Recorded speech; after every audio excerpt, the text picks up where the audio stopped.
Dobro večer, dragi slušatelji Radio Gruda i dobro večer, dragi ljubitelji dobrih gusala i dobrodošli u još jednu našu emisiju Guslarsko silo.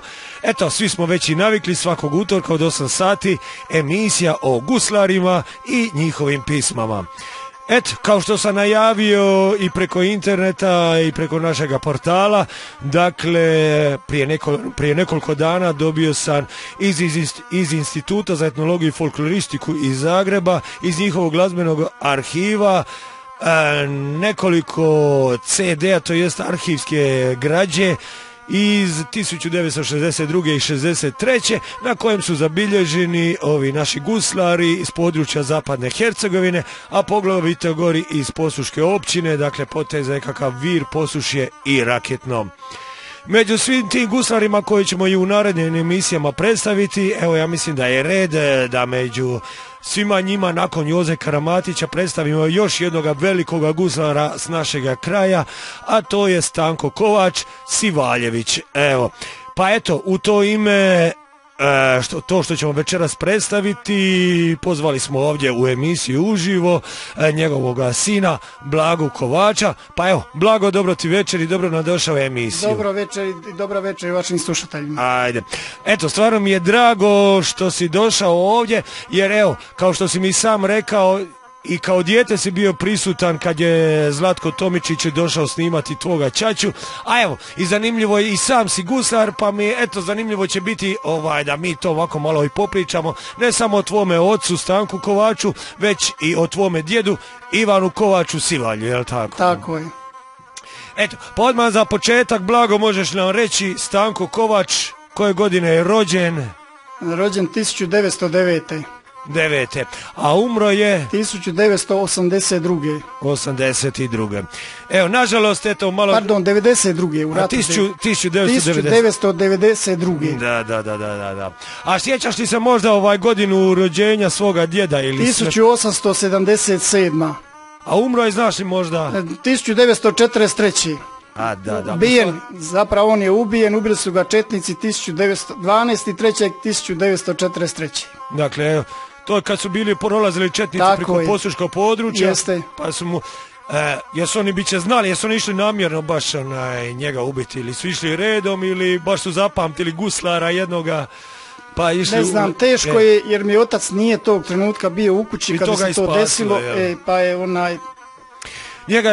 Četnici su ubili u njegovoj kući i njega i babu, jel tako? Tako je. Da.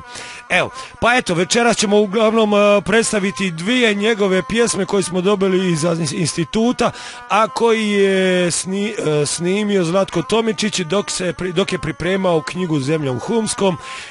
Dvije pjesme predstavljamo, prva je Prvo junaštvo Sekule Banovića i to pjesma Vino piju 30 serdara, a druga je pjesma Osmiljanić ili, jeli.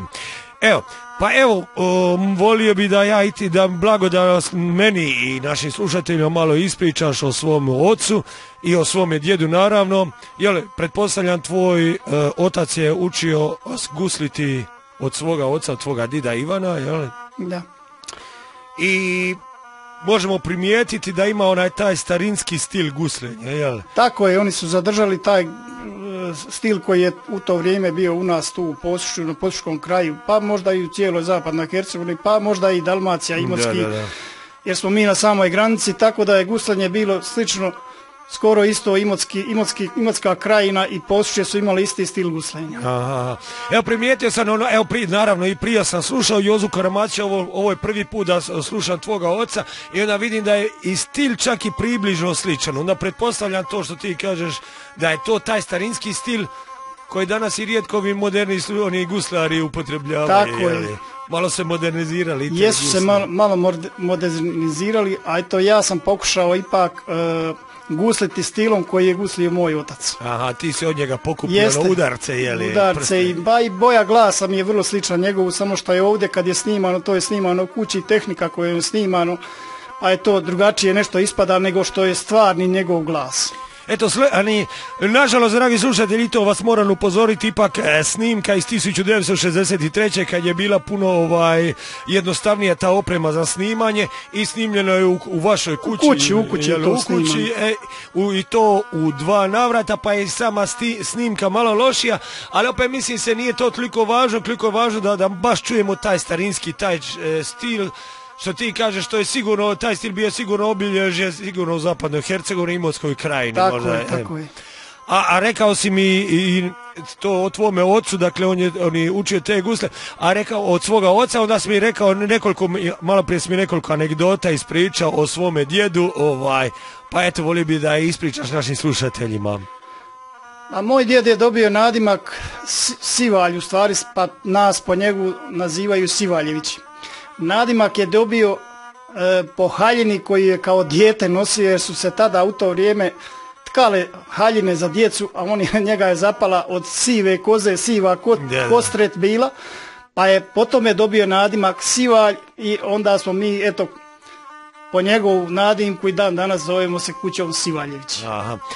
Što se tiče tih samih gusala, tvoj did Ivan Kovač Sivalj, bio je, čini mi se, i jako popularan u svoje vrijeme.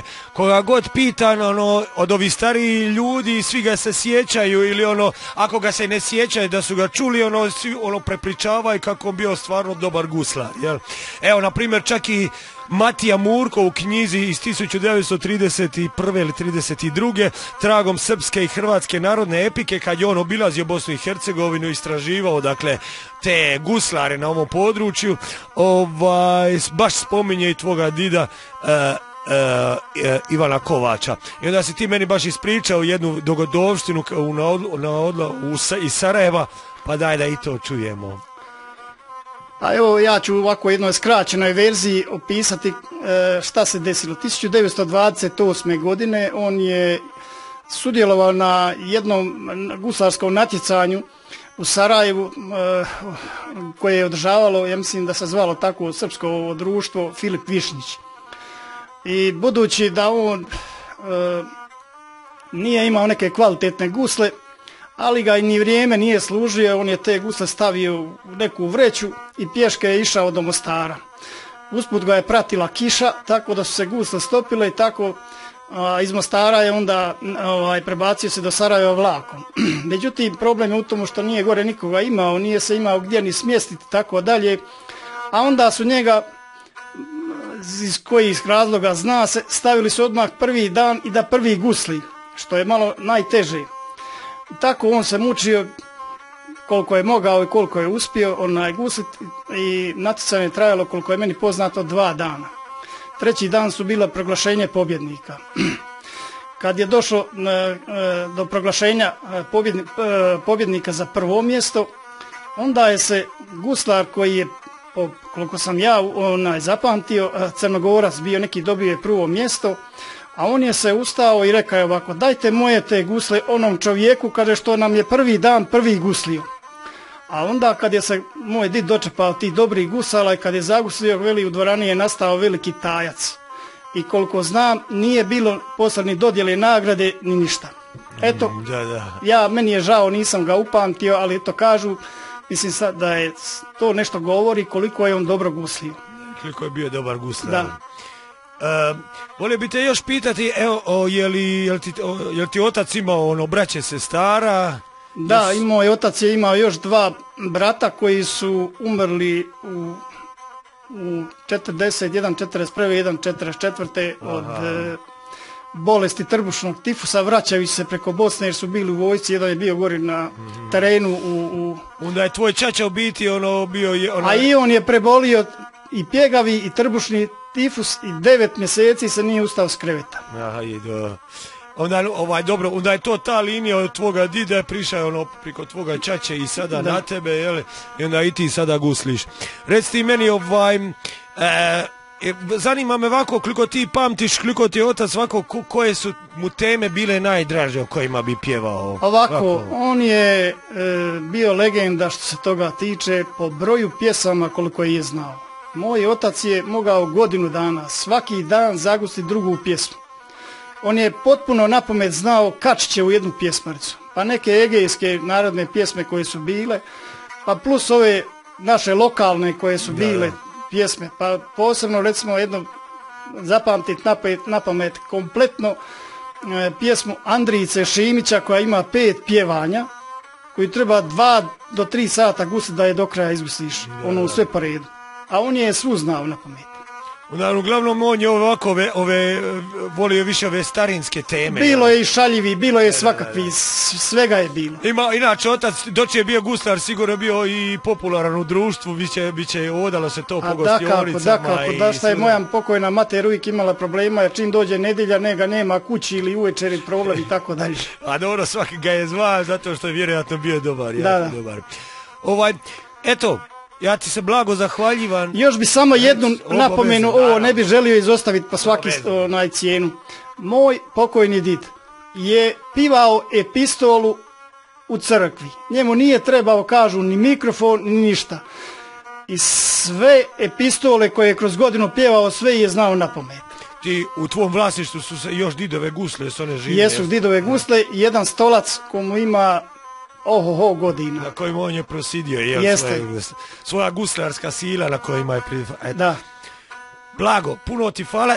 Još evo za naše slušatelje koji su možda ipak Radio Grude se čuje na dosta širokom području, volio bi da se smjestimo i geografski, dakle Kovači su, točno, to je selo Kovači. Selo Kovači. Ovo gdje smo mi ima nas na 3 mjesta, ali ovo gdje sam ja, gdje su starina naša, to je ispod Posušća kad se krene prema Imotskom, ispod zaobilaznice odmah su te kuće, samo smo mi razbacani. Vi ste se malo, ali stare kuće su tu u Donjem. Pa uglavnom jesu sve. Dobro, onda vjerojatno još jedno pitanje, pošto reci. Samo da ovo napomenem, mi Kovači smo došli od Sinja 1715. godine. Točno se zna godina kad smo došli. Eto vidiš. Tako da uvijek slavimo naš dolazak sa Sinjskom malkom. Eto, pa onda možda ima i te linije neke. Da. Dobro. Blago, puno ti hvala što si došao iz Posušća ovdje specijalno za ovu našu emisiju. Evo i ja i ti vjerujem, a i naši slušatelji će uživati jer ovo je po prvi put da javno izvodimo nažalost tvoj otac, nažalost bit će i zbog u ono vrijeme Jugoslavije nisu bili ni obljubljeni neke nismo teme. Bili baš politički podobni. Da, onda zato i možda nije ostavio traga u snimljenim pločama i kazetama. Tako je. Ali evo, posrećilo nam se i naši prijatelji iz Instituta za etnologiju i folkloristiku, evo ovim putem i Blago i ja i naši slušatelji, cijeloj ekipu gore iz instituta zahvaljujemo što nam je omogućila, iščupala te snimke iz arhive i svima nama omogućila da jednu takvu legendu večeras predstavimo. Dopustite da se i ja zahvalim arhivu i drago mi je samo vjerojatno će mi suze teći kad budem to slušao. Da, eto vidite, dragi institut, evo i Blagi, ja mislim da si ti diga ruge da nikad više nećeš ništa naći od svoga oca. Mislio sam. Eto, ko zna, možda nam se posreći pa nam Bog pošalje neko od tvoga dida. Da mi je to još doživiti. Ali inače, evo za tvoju informaciju, ja kad sam razgovara s njihovom ekipom, oni ti imaju snimka s kraja 19. stoljeća, oni imaju još snimke na onim nisu to bile tada ploče, nego voštani valjci na kojim bi se to urezivalo. Pa možda, ko zna svašta je moguće, jel? To bi bio zahvalan. To je već pješke bi išao u Međugorje, Gospi zahvaliti. Bi 100%. Blago moj, puno mi je drago i hvala ti što si nam ispričao ovako male crtice iz života i tvoga oca i tvoga dida, ovako da to ne bude samo slušanje, nego da malo čujemo i kakav bio otac. A još jedno pitanje onda, ako ti je otac bio volio društvo i vršao oda i tako i mater sljuta, pretpostavljam da ti je i did bio takav. Da, kako did nije mirova nikad, on je uvijek bio pokret. Eto, ja bi se zahvalio vama što ste se potrudili to i što ste to uspjeli pronaći i drago mi je da ću to uspjeti čuti. Eto, dragi moji slušatelji, to je bio naš Blago Kovač, sin od Stanka Kovača Sivaljevića.